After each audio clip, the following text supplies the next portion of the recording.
2 hours 20 minutes ఉన్న movie ఇది. జానరా wise థ్రిల్లర్లా అనిపించిన నా ఒపీనియన్లో మాత్రం సీట్ ఎడ్జ్ మిస్టరీ థ్రిల్లర్ ఇది.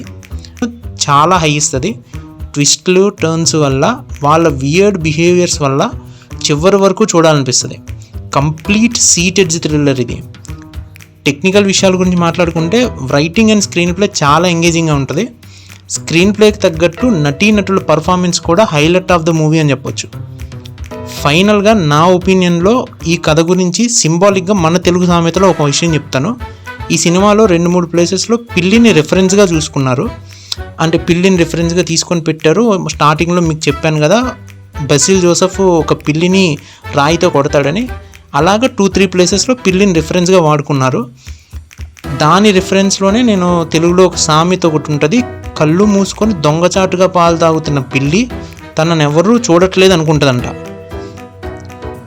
ఈ మాట నేను ఎందుకు చెప్పానో మీరు కూడా ఈ మూవీ చూస్తే తెలుస్తుంది. I'm strongly suggesting you all don't miss and must watch this movie. And more over Telugu dubbing కూడా చాలా బాగుంది.